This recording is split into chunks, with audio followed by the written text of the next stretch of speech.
ಕಾರ್ಯಕ್ರಮದಲ್ಲಿ ಕಲಾವಿದರು ಭಾಗಿಯಾಗಿದ್ರು. ಆದರೆ ಅವರಿಗೆ ಸರ್ಕಾರದಿಂದ ಸಿಗಬೇಕಾದ ಗೌರವ ಧನ ಮಾತ್ರ ಈವರೆಗೂ ಸಿಕ್ಕಿಲ್ಲ. ಈಗಲೂ ಕೂಡ ಪರದಾಟ ನಡೀತಾ ಇದೆ. ಈ ಕುರಿತ ಸ್ಟೋರಿ ಇಲ್ಲಿದೆ.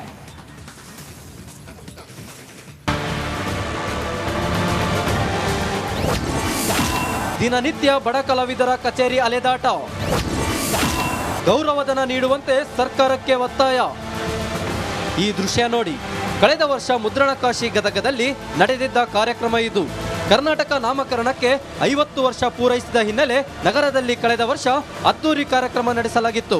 2023ರ ನವೆಂಬರ್ ಮೊದಲ ವಾರದಲ್ಲಿ 3 ದಿನಗಳ ಕಾಲ ನಡೆದ ಸಮಾರಂಭದಲ್ಲಿ ರಾಜ್ಯದೆಲ್ಲೆಡೆಯಿಂದ ಕಲಾವಿದರು ಆಗಮಿಸಿ ಸಮಾರಂಭ ಯಶಸ್ವಿಗೊಳಿಸಿದ್ರು. 75ಕ್ಕೂ ಹೆಚ್ಚು ಕಲಾ ತಂಡಗಳು ಸೇರಿದಂತೆ 100 ಜನಪದ ಕಲಾವಿದರು ಭಾಗವಹಿಸಿದ್ರು.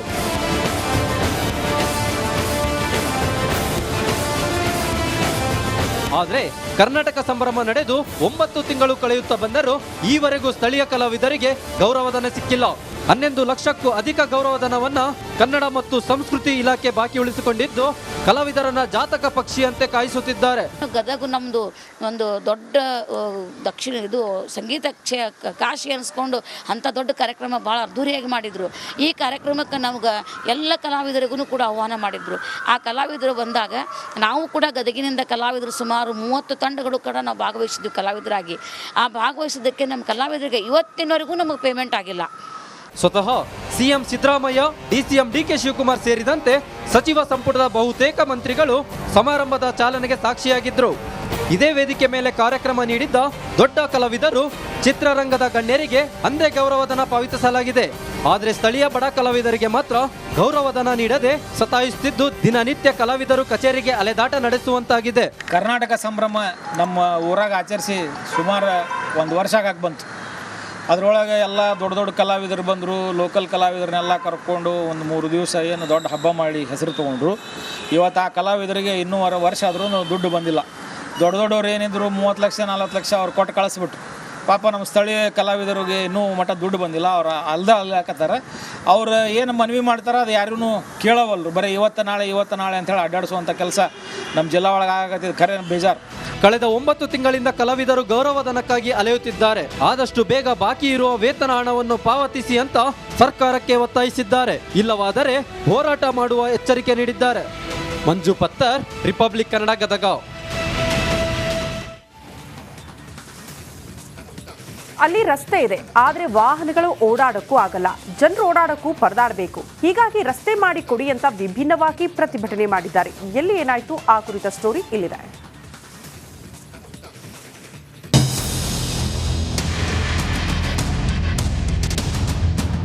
ಎಷ್ಟೋ ಸರಿ ಅಕ್ಕಿ ಎಲ್ಲ ಎತ್ತಾಕೊಂಡು ಜಾರಿ ಬಿದ್ದು ಹಂಗ ಬಂದಿದ್ದೀವಿ. ಅಕ್ಕಿ ಬಿಟ್ಟು ನಮಗೆ ತಿನ್ನಕ್ಕೆ ಅನ್ನ ಇಲ್ಲ. ನಾವು ಅಕ್ಕಿ ತರಕ್ಕೆ ಹೋದ್ರೆ ನಮಗೆ ಸಾಯಂಕಾಲಕ್ಕೆ ಊಟ ಇಲ್ಲ, ಉಪವಾಸ ಮಲಗಬೇಕಾಗುತ್ತೆ. ಅಬ್ಬಬ್ಬಾ, ಈ ರಸ್ತೆಯನ್ನೊಮ್ಮೆ ನೋಡಿ. ಎಲ್ಲಿ ನೋಡಿದ್ರು ಕೆಸರು, ಅದ್ರಲ್ಲೂ ಮಳೆಯಾದ್ರೆ ಇಲ್ಲಿನ ಜನರ ಪರದಾಟ ಅಷ್ಟಿಷ್ಟಲ್ಲ.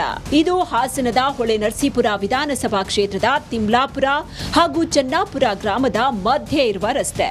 ಇದನ್ನ ಸರಿಪಡಿಸಬೇಕು ಅಂತ ಗ್ರಾಮಸ್ಥರು ಆಗ್ರಹಿಸಿ ರಸ್ತೆ ಮಧ್ಯೆ ಸಸಿ ನೆಟ್ಟು ಅಸಮಾಧಾನ ಹೊರಹಾಕಿದ್ದಾರೆ. ಚೆನ್ನಾಪುರ ಮತ್ತು ತಿಮ್ಲಾಪುರ ಗ್ರಾಮಕ್ಕೆ ಸಂಪರ್ಕ ಕಲ್ಪಿಸುವ ರಸ್ತೆ ಮಧ್ಯೆ ಅರ್ಧ ಕಿಲೋಮೀಟರ್ ಮಾತ್ರ ಮಣ್ಣು ರಸ್ತೆ ಬಾಕಿ ಉಳಿದಿದೆ. ಇದರಿಂದಾಗಿ ಗ್ರಾಮಸ್ಥರು ಪಡಿಪಾಟಲು ಪಡಬೇಕಾಗಿದೆ.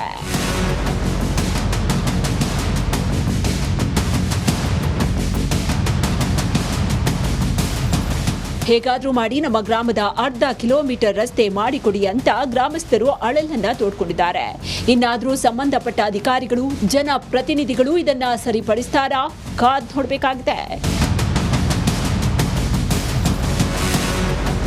ಕ್ಯಾಮ್ರಾ ಪರ್ಸನ್ ಕಾರ್ತಿಕ್ ಜೊತೆ ಖುಷ್ವಂತ್, ರಿಪಬ್ಲಿಕ್ ಕನ್ನಡ, ಹಾಸನ.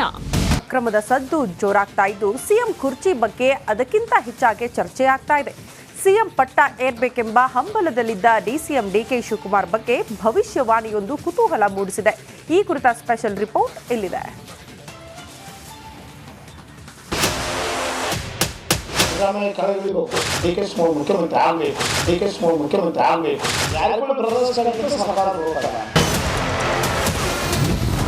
ಮುಖ್ಯಮಂತ್ರಿ ಆಗ್ತಾರಾ ಡಿಕೆ ಶಿವಕುಮಾರ್? ಅರ್ಚಕರೊಬ್ಬರಿಂದ ಅಚ್ಚರಿಯ ಭವಿಷ್ಯವಾಣಿ. ಜಾರಕಿಹೊಳಿ ಬ್ರದರ್ಸ್ ಸರ್ಕಾರಕ್ಕೆ ಕಂಟಕನ?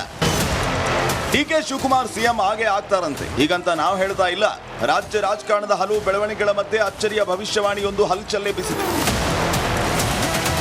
ಹೌದು, ಯಾದಗಿರಿ ಜಿಲ್ಲೆ ವಡಗೇರಾದ ಗೋನಾಳ ಗ್ರಾಮದ ಗುಡೆ ದುರ್ಗಾದೇವಿ ಅರ್ಚಕ ರಾಜಕಾರಣದಲ್ಲಿ ಬಿರುಗಾಳಿಯ ಮುನ್ನೆಚ್ಚರಿಕೆ ಕೊಟ್ಟಿದ್ದಾರೆ. ಅರ್ಚಕರ ಕನಸಲ್ಲಿ ಬಂದ ದುರ್ಗಾದೇವಿ ಡಿಸಿಎಂ ಡಿಕೆ ಶಿವಕುಮಾರ್ ಮುಖ್ಯಮಂತ್ರಿ ಪಟ್ಟಕ್ಕೇರುವ ಸುಳಿವನ್ನ ಕೊಟ್ಟಿದ್ದಾರಂತೆ. ಯಾರಿಗೆ ಹಾಕ್ಬೇಕಂತ ಕೇಳಿದ್ರಮ್ಮ. ಸಿದ್ದರಾಮಯ್ಯಗೆ ಏನಾಗಲಿ ಡಿಕೆ ಶಿವಕುಮಾರ್, ನಾವು ಡಿಕೆ ಶಿವಕುಮಾರ್ಗೆ ಹಾಕೋಣ. ಸಿದ್ದರಾಮಯ್ಯ ಕೆಳಗಿಳಿಬೇಕು, ಡಿಕೆ ಶಿವಕುಮಾರ್ ಮುಖ್ಯಮಂತ್ರಿ ಆಗಬೇಕು. ಸಿದ್ದರಾಮಯ್ಯ ಕೆಳಗಿಳಿಯೋಣ, ಡಿಕೆ ಶಿವಕುಮಾರ್ ಆಗಲೇಬೇಕು ಮುಖ್ಯಮಂತ್ರಿ.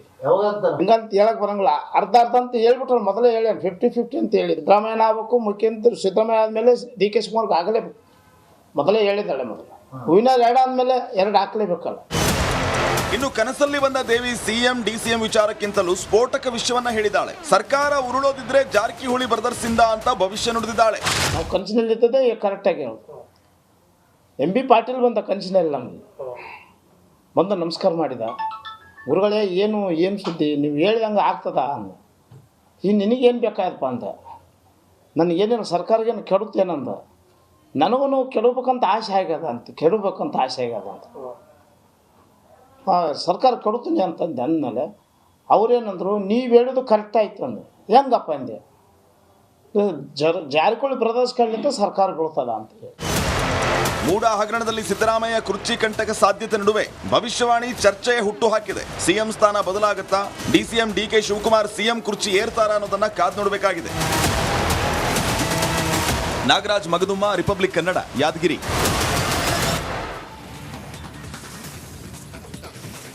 ರಾಜ್ಯದಲ್ಲಿ ಧಗಧಗಿಸಿದ ಮೂಡ ಹಗರಣ ದೆಹಲಿ ಅಂಗಳ ತಲುಪಿದೆ.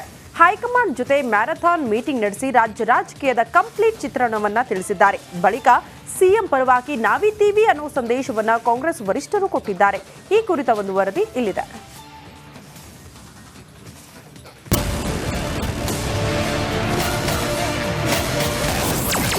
ಸಿದ್ದರಾಮಯ್ಯ ಬೆನ್ನಿಗೆ ನಿಂತ ಹೈಕಮಾಂಡ್, ರಾಜ್ಯಪಾಲರ ವಿರುದ್ಧ ಗುಡುಗಿದ ಕೈಕಲೆಗಳು.